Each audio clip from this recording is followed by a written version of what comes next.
मनुष्य दिन रात कड़ी मेहनत करके, अध्ययन करके, साधना करके यही सोच पाता है कि थोड़ा सुख मिले, उपलब्धियों से सुख मिले, यश का सुख मिले, धन का सुख मिले। जब जिंदगी आपकी इच्छा के अनुसार चल रही हो, उस समय जो अनुभूति अंदर होती है उसे सुख कहा जाता है। लेकिन जीवन अगर ईश्वर की इच्छा के अनुसार चल रहा हो, उसमें जो सुख की अनुभूति होती है उसे ब्रह्मानंद कहा जाता है। जिंदगी दुखों का एक ऐसा नाटक है जिसमें सुख के एपिसोड कभी कभी आते हैं। अनुपात थोड़ा कम ज्यादा हो सकता है, लेकिन सुख और दुख की मनस्थितियां जीवन में सदा साथ साथ चला करती हैं। आज मैं आपको जो कथा सुनाने जा रहा हूं वह भारतीय पौराणिक इतिहास की एक ऐसे स्त्री पात्र की कथा है जिसका जीवन प्रारंभ से अंत तक दुखों की एक महागाथा रहा। यह कथा है गांधार नरेश की पुत्री माता गांधारी की। राजसत्ताएं सबके लिए सुख का कारण नहीं होती और ना ही महलों में सदा सौभाग्य निवास करता है।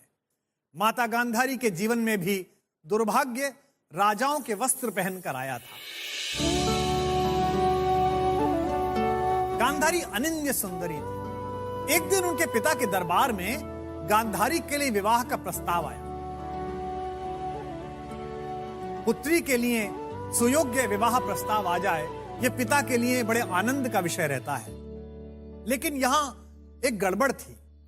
प्रस्ताव आया था हस्तिनापुर के जन्मांध युवराज धृतराष्ट्र से विवाह के लिए। धृतराष्ट्र नेत्रहीन थे, इसलिए गांधारी उनसे विवाह करने की इच्छुक नहीं थी।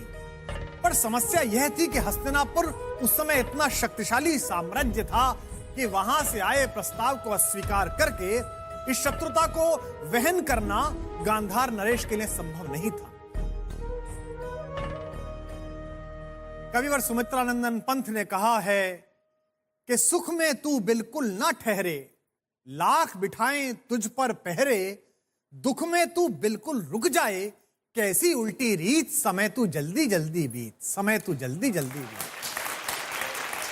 यह दुख था आने वाले कल का, और समय प्रतीक्षा कर रहा था गांधार नरेश के द्वार पर, जहां हस्तिनापुर के साम्राज्य से आया विवाह का प्रस्ताव खड़ा हुआ है।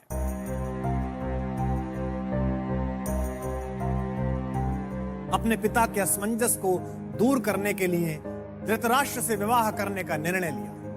पर राजमहलों की सोने से बनी दीवारों के बीच संवेदनशील हृदय अक्सर नहीं जी पाते, और हो तो इतने मजबूत हों कि विवश समझौतों को भी हंसकर स्वीकार करें, जो माता गांधारी ने किया। गांधारी ने विवाह के बाद अपने नेत्रहीन पति की पीड़ा को आत्मसात करने के लिए, समझने के लिए एक अद्भुत निर्णय लिया। उन्होंने स्वयं को भी दृष्टि के सुख से बाहर रखने का फैसला किया। उन्होंने अपनी आंखों पर एक काली पट्टी बांध ली और जीवन के किसी भी प्रकाश के रंग और प्रकाश को अपनी दुर्भाग्य की कालिमा से रोक दिया। समय के साथ गांधारी के 100 पुत्र हुए, सब पराक्रमी, वीर, लेकिन बेहद हठी, लोभी और अनुशासनहीन। सुयोधन उनका सबसे बड़ा पुत्र था, और उस हट के कारण ही दुनिया की सबसे बड़ी लड़ाई महाभारत रची गई। व्याकुलता से भरी हुई उस असहाय मां के बेटे युद्ध के उन्माद में हर दिन घायल होते रहे, मरते रहे। और एक समय ऐसा भी आया जब ब्रह्म सरोवर के बाहर उनके अंतिम पुत्र को पराजित करके भीम ने वध की दिशा में पहुंचा दिया। दुर्भाग्य की बाढ़ में महारानी का वैभव खोकर युद्ध भूमि में अपने पुत्रों के शव को केवल टटोल कर पहचानती हुई मां गांधारी इतिहास में विश्व की सबसे असहाय और करुण मां के रूप में अंकित हुई। युद्ध के बाद जब मां गांधारी भगवान श्री कृष्ण से मिली तो वह उनसे पूछ बैठी, आप तो ईश्वर हैं, भगवान हैं, आपके रहते हुए विनाश का ऐसा भीषण दृश्य कैसे उपस्थित हुआ? योगेश्वर कान्हा मुस्कुराए और कहा, मां, ये तो नियति निर्धारित था। इसमें मैं भी कोई हस्तक्षेप नहीं कर सकता। यह सुनकर गांधारी का दुख क्रोध में बदल गया। उन्होंने उसी समय भगवान श्री कृष्ण को शाप दिया कि जिस प्रकार मैं जीते जी अपने पुत्रों और कुल के विनाश को देखने पर बाध्य हुई हूं, तुम्हारी भी यही नियति होगी, तुम्हारे कुल का भी सर्वनाश हो जाएगा। तो यह तो कथा थी।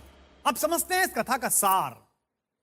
दुनिया के हर दुख की कथा का सबसे बड़ा सार उसका दुख है, और आपको यह सिखाता है कि दुनिया में दुखी लोगों के साथ कैसा व्यवहार करना चाहिए। हर दुख की कथा हमारे दुख को छोटा बनाती है। इस दुनिया में संकटों से घिरे हुए हम अकेले नहीं हैं, और इससे पहले भी इस संसार में दुर्भाग्य की आंधियों के बीच हिम्मत और आशा की लौ जलाने वाले पैदा हुए हैं, जिन्होंने अपनी पूरी शक्ति के साथ विपरीत परिस्थितियों में विजय पाई है। हमारे कुनबे के बड़े कवि स्वर्गीय नीरज जी ने कहा था, लाखों बार गगरिया फूटी शिकन न आई पर पनघट पर, लाखों बार